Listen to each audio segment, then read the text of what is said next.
Have you ever looked at your life and whispered in the dark, "Is this really how my story ends?" Maybe you've lost years chasing something that crumbled in your hands. Maybe you've prayed until your voice gave out, yet silence was the only answer. Maybe you've smiled in public but fallen apart alone. There's a kind of heartbreak that doesn't scream it, just lingers, slowly fading the light in your eyes. If you've ever felt that way, even just once, then this moment is for you. Because what you've lost is not the end. The Bible tells us in Joel 2:25, "I will restore to you the years that the swarming locust has eaten." This is not just a promise of repair, but of divine redemption. You see, restoration is not about going back to what was. It's about being renewed in ways you never imagined, about finding beauty in the ashes and purpose in the pain. Like a broken jar mended with gold, your scars are not signs of defeat. They are the places where God's light pours through. He heals the brokenhearted and binds up their wounds. Psalm 147:3. This is who He is. This is what He does. I remember when I lost my job unexpectedly. Everything felt uncertain: my finances, my identity, my direction.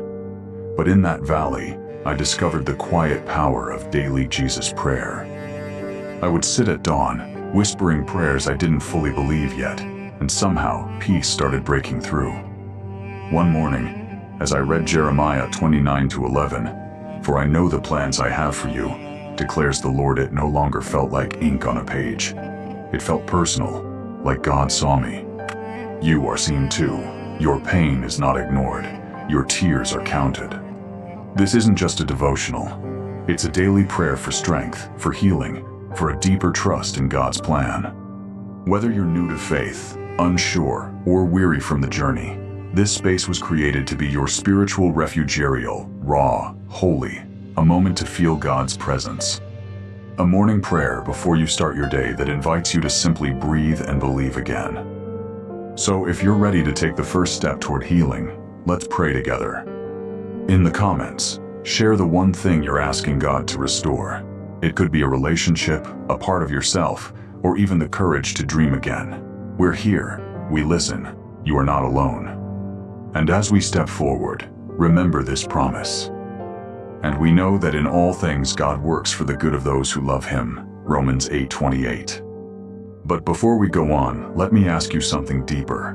What is the ache you've been carrying in silence, the one no one sees but God? What if the very thing you've been hiding is what He wants to heal? Coming up, we'll reflect on that promise more deeply as we explore the theme of when the locusts come, trusting God with lost years. But for now, pause, breathe, type your prayer. Let this be the day you turn mourning into movement. We're walking with you. And as this day begins, let this morning prayer awaken your heart again to what God is restoring quietly, faithfully, beautifully.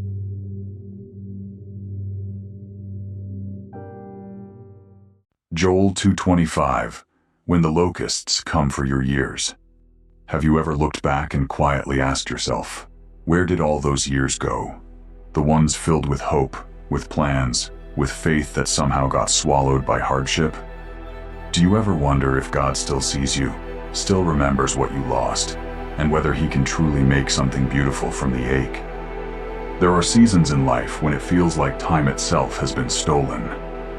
Like you woke up one day and realized it's been 5 years since you felt truly alive. Or that your joy, your creativity, your trust were slowly eaten away by hardship, grief, burnout, or betrayal. Not all losses are loud. Some are silent, like a slow erosion of the soul. And by the time you notice, you wonder if it's too late. But God notices sooner. I will restore to you the years that the swarming locust has eaten. Joel 2:25. This is not metaphor, it's a divine promise. In ancient Israel, when locusts invaded, they didn't just nibble, they devoured.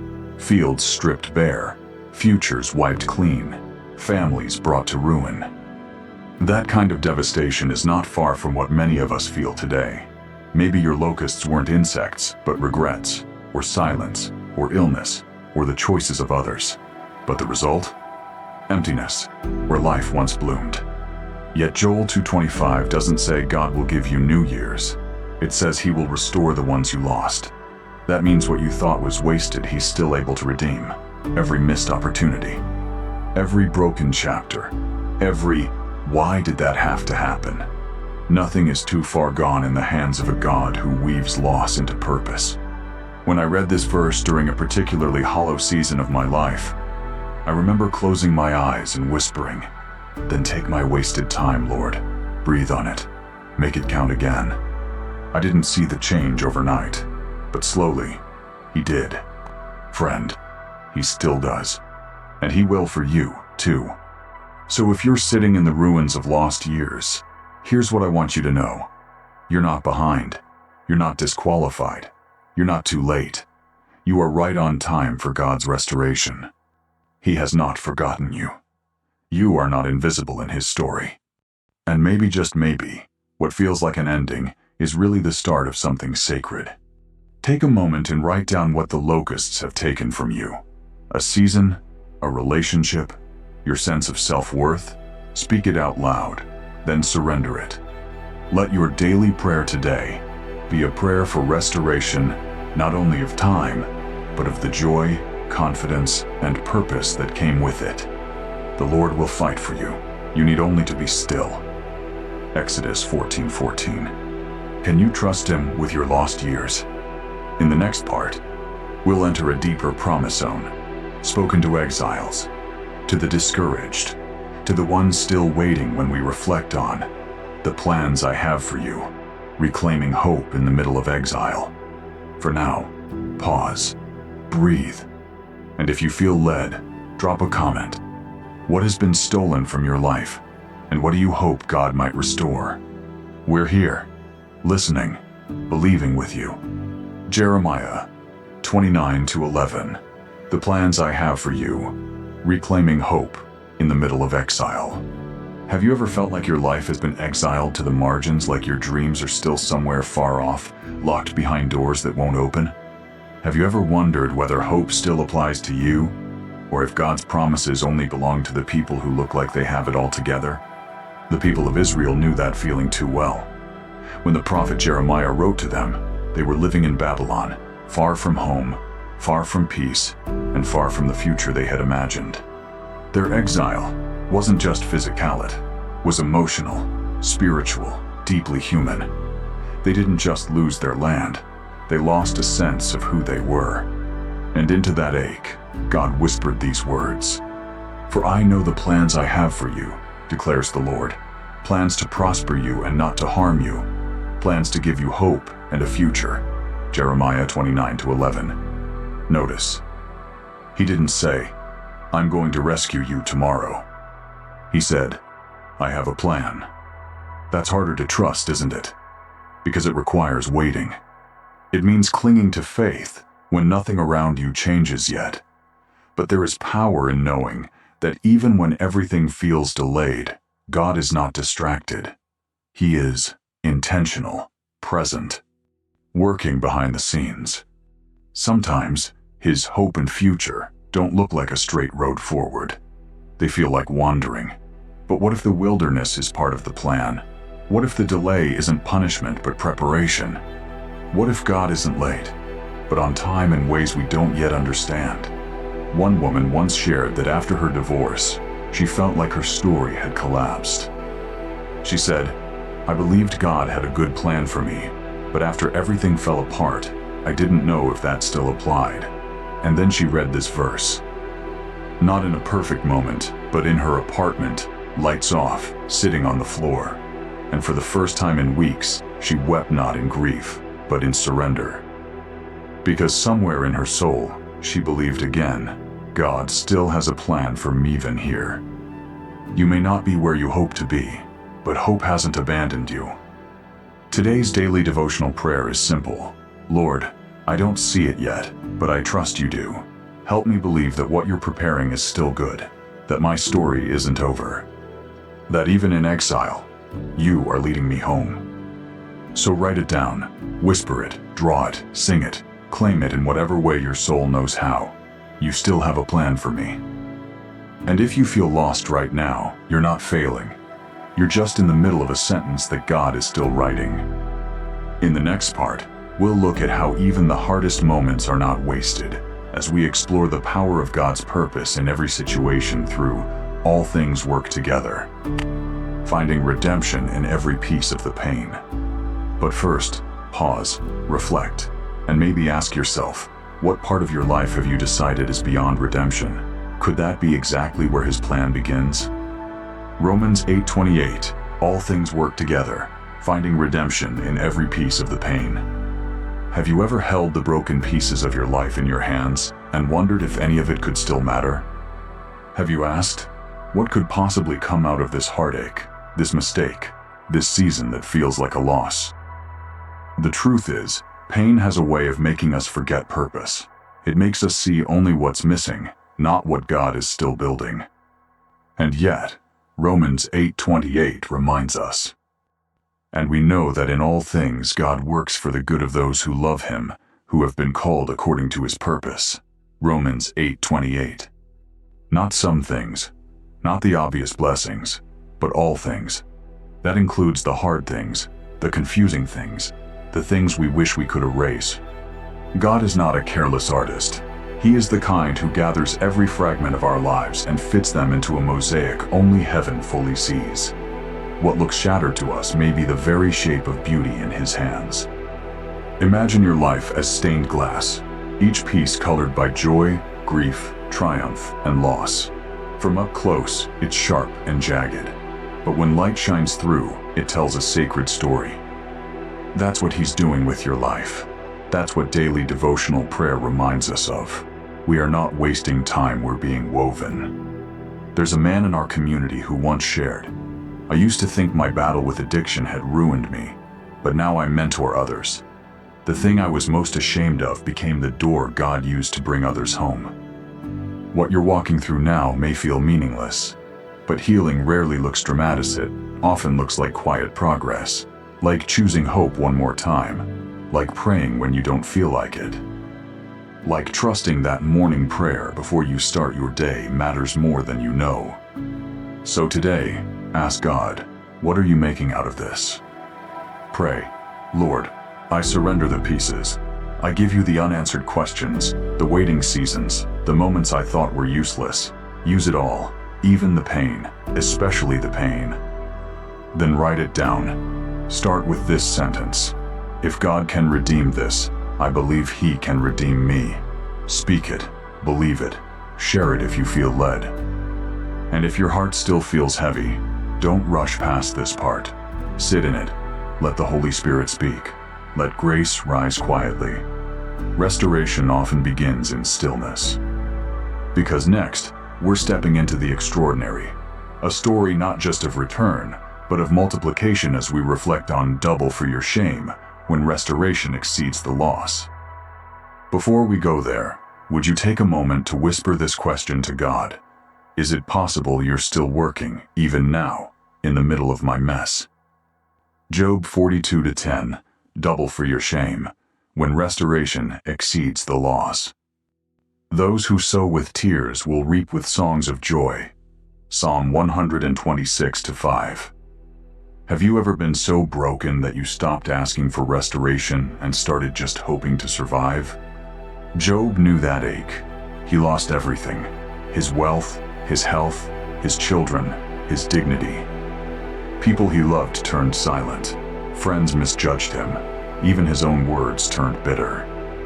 And yet, at the very edge of despair, Job did something unexpected. He prayed not for himself, but for those who had hurt him. And that's where everything turned.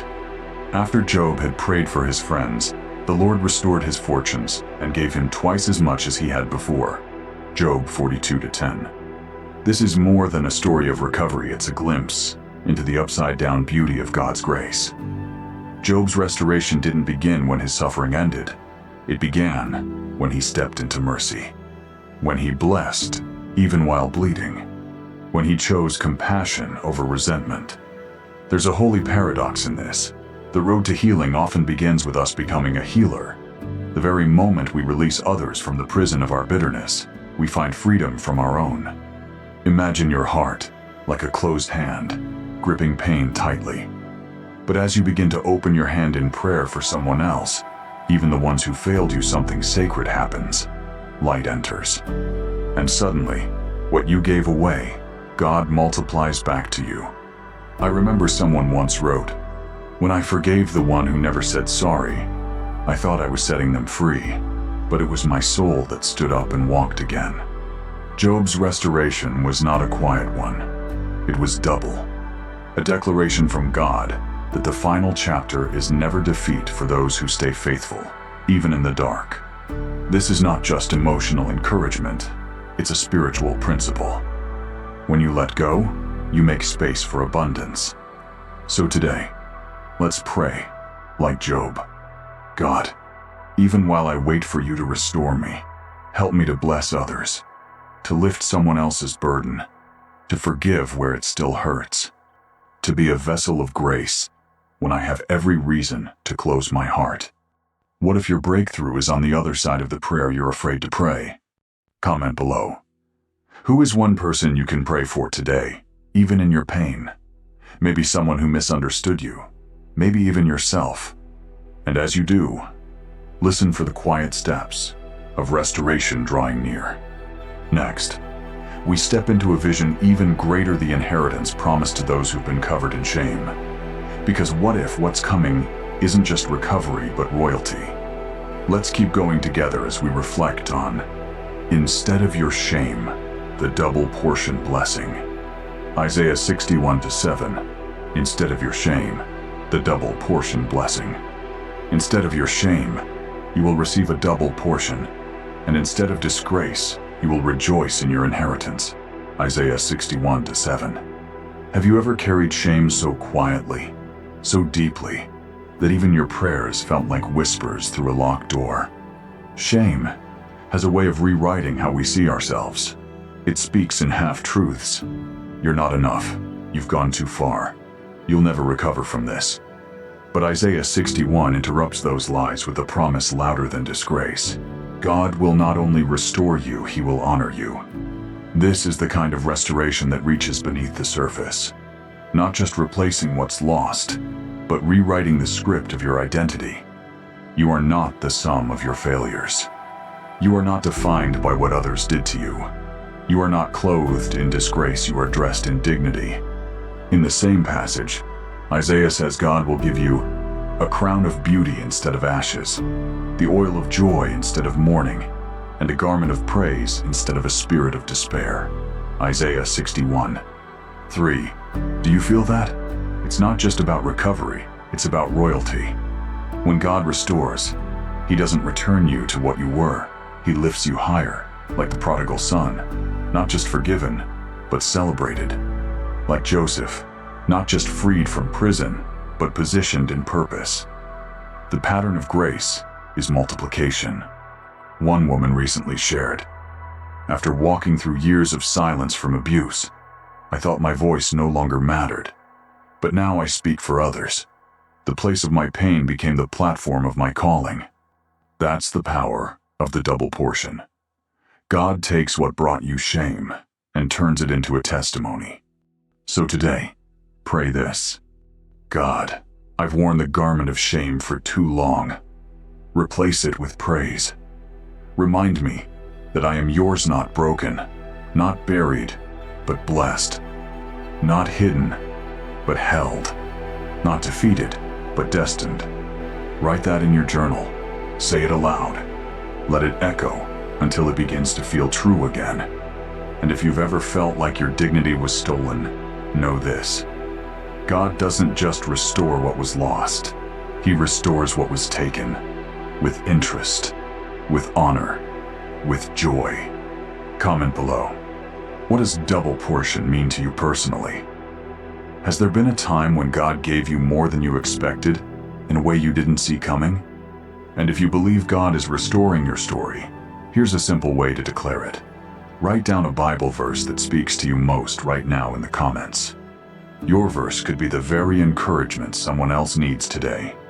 Coming next, we'll lean into the posture of restoration through prayer as we enter a deeper conversation with God in Lord, Restore Me, the beginning of a healing cry. Because every blessing begins with a whisper of surrender.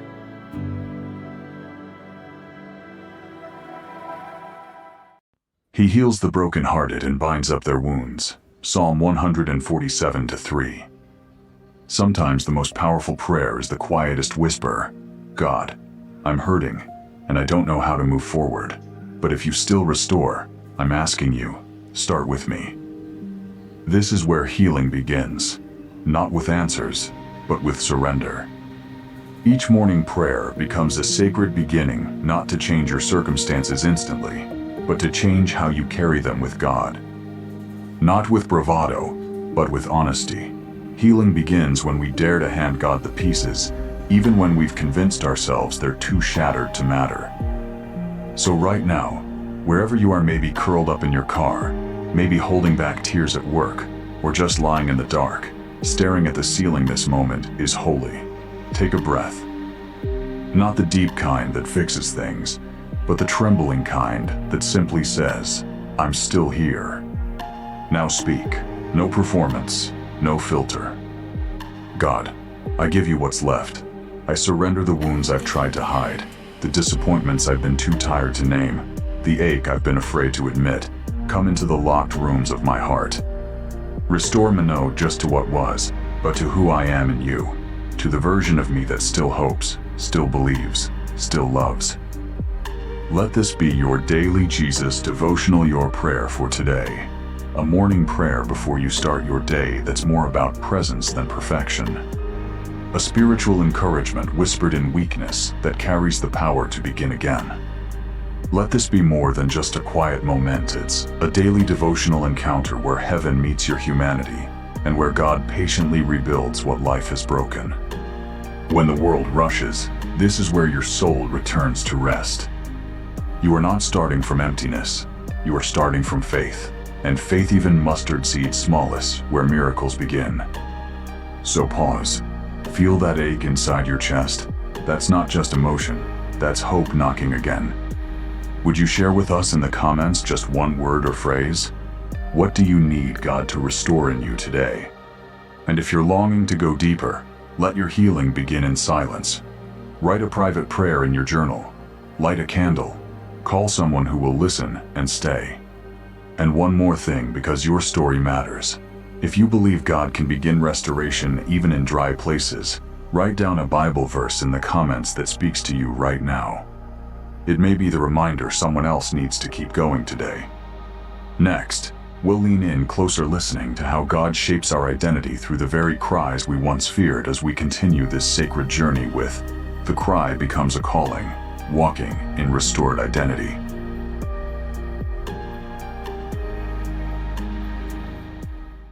Those who hope in the Lord will renew their strength. They will soar on wings like eagles. Isaiah 40:31. Sometimes faith feels like flying, but other times it feels like crawling, like dragging yourself forward when you'd rather give up. This prayer is for the weary, for the ones who love God but are tired of waiting, for those who still show up but quietly wonder if God still sees them. Lord, I believe, but help my unbelief. If that's you today, don't push the doubt away. Bring it with you into the prayer. God is not offended by your fatigue. He's not surprised by your fear. And He doesn't retreat when your trust trembles. He draws nearer. So breathe.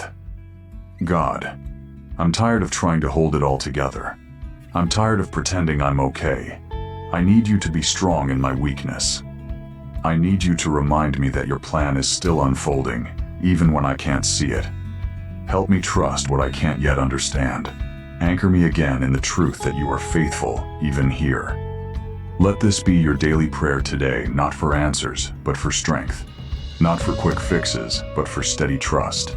A spiritual encouragement that begins in the cracks and grows toward the light. And if you're feeling bold, write in the comments one area where you need help trusting God today. We'll believe with you. And when trust slowly begins to breathe again, something else stirs just beneath it. The longing not only to endure but to be restored. The ache to see what's broken begin to mend.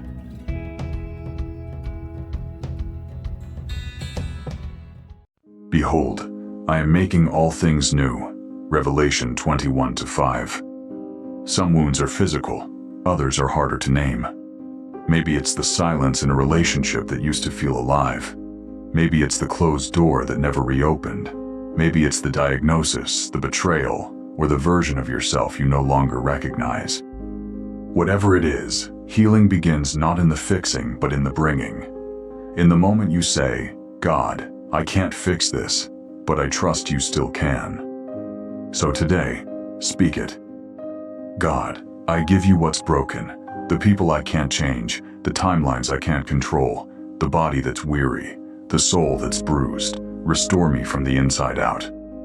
Bring life to what has gone dry. Make me new again. Let this morning prayer be your invitation to healing, a moment where your soul breathes, God, I'm ready to begin again. Whether it's your health, your joy, your relationships, or your opportunities, He sees what you've lost, and He knows how to begin again. And in the sacred rhythm of this daily devotional time, you're reminded that God's grace is not a one-time gift, it's the steady breath that carries you through every valley and every rise. This isn't just reflection, it's restoration in motion. Let this be your daily Jesus prayer, a restoration not just of circumstances, but of perspective. A morning prayer before you start your day that reminds you nothing is too far gone. And if this prayer speaks to you, would you gently share in the comments one area where you long to be made new? Or simply write, Lord, restore me. That simple cry is where resurrection begins. Next, we'll step deeper into the places where disappointment and desire collide, where healing meets hope. As we continue this sacred path with The Cry Becomes a Calling, walking in restored identity.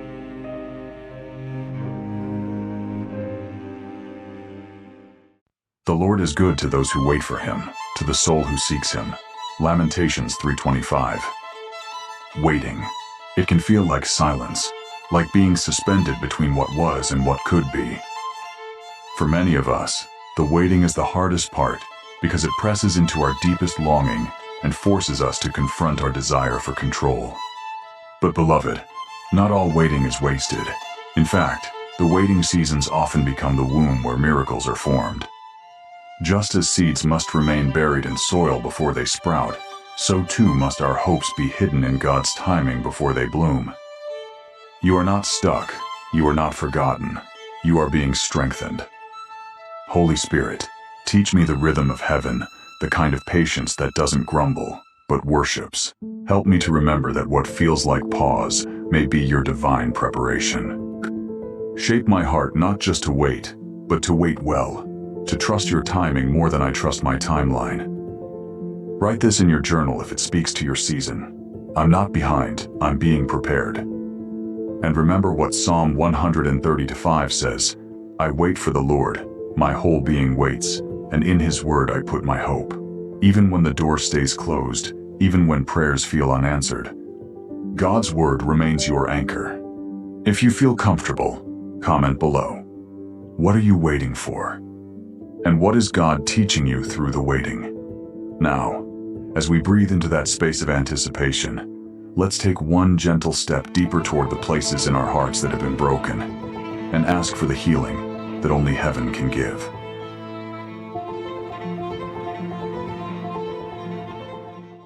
He heals the brokenhearted and binds up their wounds. Psalm 147:3. There are moments when pain isn't loud, it's quiet. It sits in the soul like a weight. It doesn't always shout through tears. Sometimes, it just lingers in the way we stop hoping or pull away from joy. Sometimes, it's the memory that won't let go, or the goodbye we never got to say. And yet, Scripture whispers something astonishing. God is near, not just near in theory, near in presence, near in the silence, near in the ache. Father, I bring to you the places in me that still hurt, the ones I've tried to ignore, the grief I've tried to silence. I trust that you do not dismiss my pain, but you kneel beside it. Touch these wounds. Let your Spirit speak healing where I've only heard shame.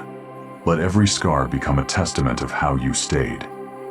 Romans 8:26 reminds us, the Spirit helps us in our weakness. We do not know what we ought to pray for, but the Spirit Himself intercedes for us through wordless groans. Even when we can't find words, heaven knows exactly what we mean. Today, if your heart feels broken, you are not alone. If you feel led, drop a simple word in the comments, heal. Let that be your prayer, and know others will pray with you. But even amid pain, a surprising thing begins to stir gratitude. It shows up as a flicker, a whisper of light. So let's follow that thread into the next prayer.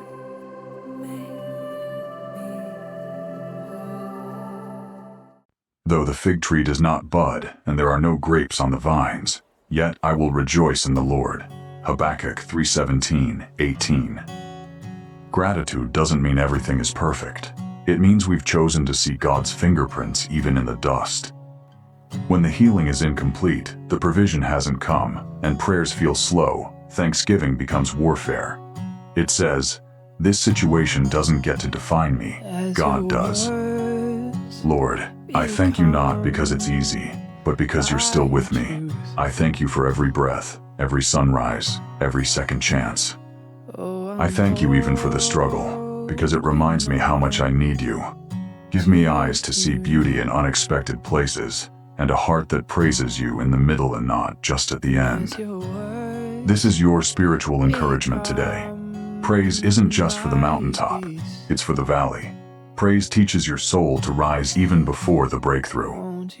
If you feel moved, write one thing you're grateful for in the comment section, if it's small, especially if it's small. And now, with Thanksgiving as our song, we take a courageous next step walking forward, not by sight, but by peace.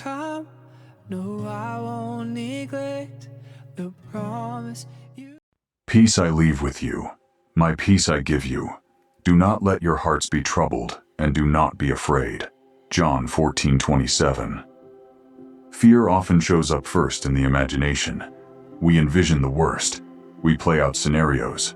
But real peace isn't the absence of problems. It's the presence of a person, Jesus. Jesus, I give you every racing thought, every what, if, every why, me.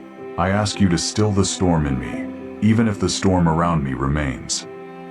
Help me move through this day, not with fear gripping my chest, but with your presence guarding my heart. Psalm 29:11 declares, "The Lord gives strength to his people. The Lord blesses his people with peace." Peace isn't passive, it's powerful. So take the next step. Maybe it's just getting out of bed. Maybe it's making the call. Maybe it's showing up again. We walk forward now toward the very doors we've been waiting for God to open.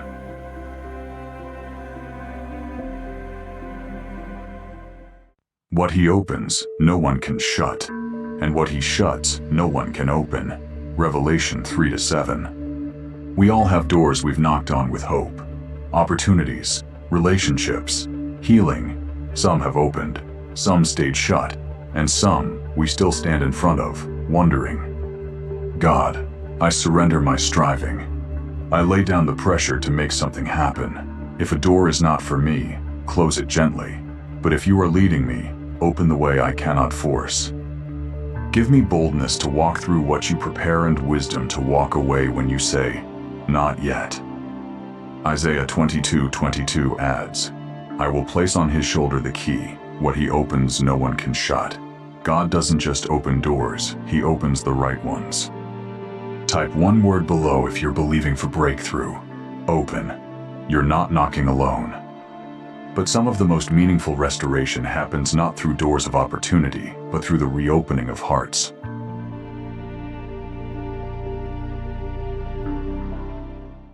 Bear with each other and forgive one another. Forgive as the Lord forgave you. Colossians 3:13.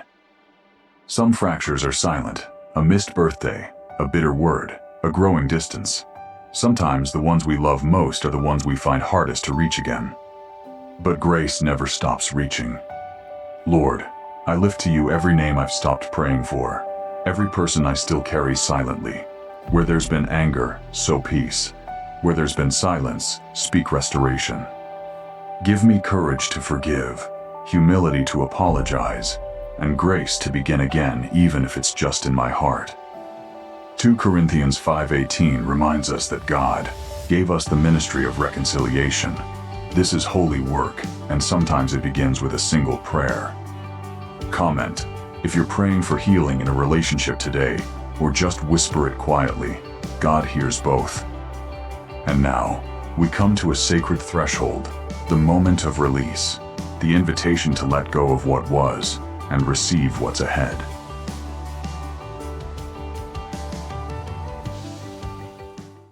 Forget the former things. Do not dwell on the past. See, I am doing a new thing. Isaiah 43:18-19.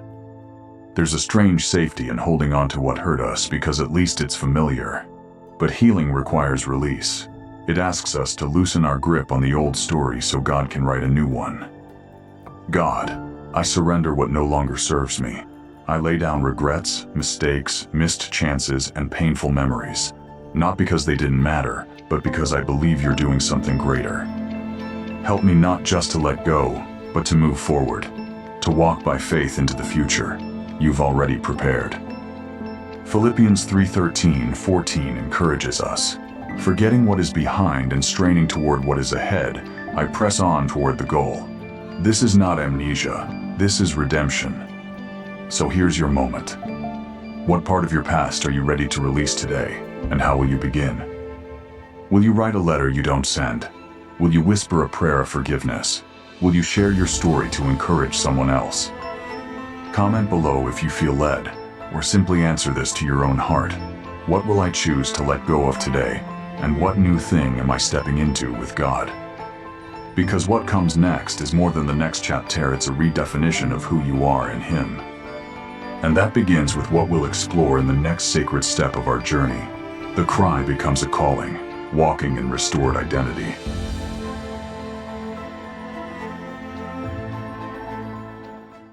Now to Him who is able to do immeasurably more than all we ask or imagine, to Him be glory.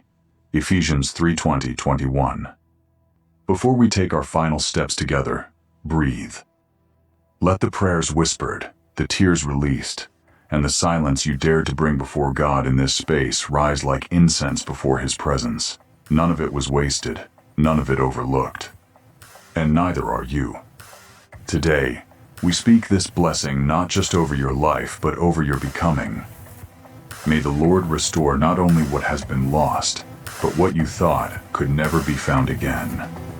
May peace reign where there's been turmoil, clarity where confusion once dwelled, and joy where sorrow lingered too long.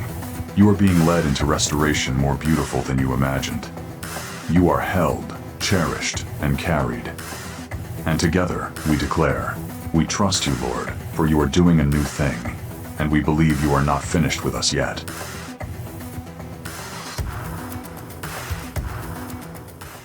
Your journey matters, and now, it holds the power to guide someone else's. Jesus, use what you've written in me wounds, my waiting, even my whisper to light someone else's dark night. Let my story not stop with me, but overflow as a fountain of hope. May what was broken now become a bridge for another.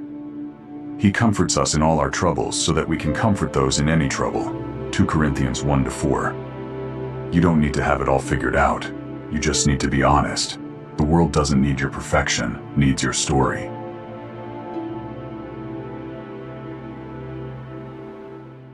This moment is for you, just you. God, for this beloved soul who made it to this final moment, I ask for your nearness. Wrap them in peace that surpasses all understanding. Rekindle joy in the hidden places. Restore what seemed too far gone. Let hope rise again like morning light. May they know you see them, love them, and are holding their hand every step ahead. As Psalm 32:11 promises, you turned my mourning into dancing. You removed my sackcloth and clothed me with joy. Let this be your prayer, not the end, but the rebirth.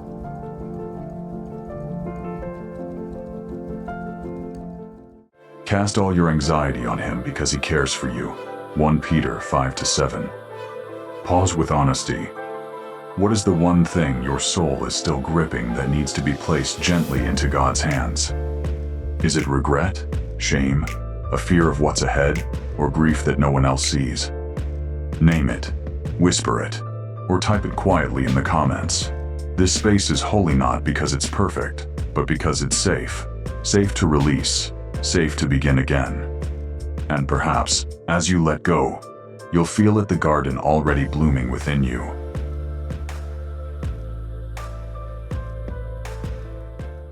Picture this. You stand in a hidden garden, but not one made by your hands. It's one He's been tending in your soul while you wept, prayed, and waited. And there, Jesus appears not to ask for explanations, but to extend an invitation. He kneels. He gathers the shattered pieces you once tried to hide, and he places something in your hands, restoration so gentle, it almost feels like mercy itself. He gives beauty for ashes, the oil of joy for mourning, and a garment of praise for a spirit of despair. Isaiah 61:3. You are not who you were when this began. You've been changed, not just in your circumstance, but in your identity. You are no longer defined by the breaking. You are now shaped by the blessing.